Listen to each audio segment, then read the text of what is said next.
Hey guys, this is Mark Howland, and this is my futures project.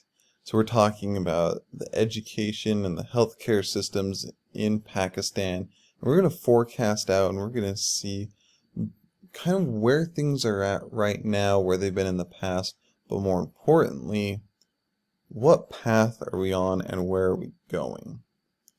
So first we're going to jump into the education system. Then we'll hit healthcare, and you're going to be kind of blown away. I'm not going to lie. So let's jump into it real quick. So right now, there are places in Pakistan where 4% of the children are enrolled in, so they call it primary school, but for us, this is like the kindergarten through 6th grade, just that elementary school age. Out of 100 kids that are in the population, only 4 go to elementary school. Can you believe that? It's really just been a lot. It's a culture thing, and we can see it with female education, or really the lack thereof. There are so many teachers that are hired to teach all girls schools, and most of them, okay, maybe not most of them, but it is a large amount of these teachers that do not show up for school. All the students are there in class, and the teachers aren't showing up. Many of them have taken retirement and are drawing retirement from the government, saying that they're going to still be teaching, but they're just taking that money. And several of them are fraudulently taking multiple retirements. It has been a trouble in Pakistan's history, thinking about the educational system. So, going forward, we're really seeing some moves in a good direction from Pakistan. For instance, in Punjab, in 2019, they hired almost 100,000 teachers.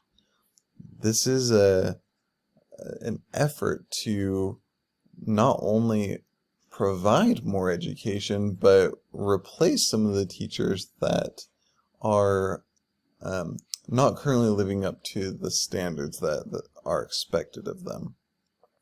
So the literacy rate, even among adults, is really only at 59% right now on average. And the reason why I bring that up is because the Arab states back in the 80s was also in the 50s, and it's increased by almost 30%. With these countries being so close geographically and culturally, we expect to see a similar trajectory for Pakistan, where if we had an additional 30% for Pakistan in literacy rate, it'd be almost 90%. And that's coming here in the future. So on to healthcare. The maternity mortality rates, meaning women who die in or after childbirth,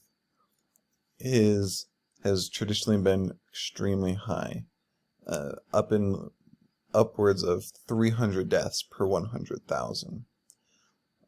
It's lowering. We're on a good path. It's currently down to 140 deaths per 100,000, which sounds great until you look at New Zealand's, which is 1.7 out of 100,000. Or, Saudi Arabia is probably a little bit more comparable, but they're even at 17. And so, with continued healthcare and technology increases, that's really where the number needs to be at. With improvements in maternity mortality rates and other healthcare systems, the projected population for the country is really going to be 100 million more over the next few decades, and that's significant. That's a third of the United States population, to give you an idea. Immunizations have really been a struggle also in Pakistan. So 50% is where they used to be about 15 years ago. Now it's nearly 70%. Malaria, TB, HIV, these are all things that are still a struggle in this developing country. So as those go up, the whole quality of life for those people who live in Pakistan are going to follow. It's gonna be an amazing future, and it's gonna be a slow one. It's not gonna be fast, but over the next many years, Pakistan is on a good trajectory of a lot of improvement, and it's exciting to see where they go.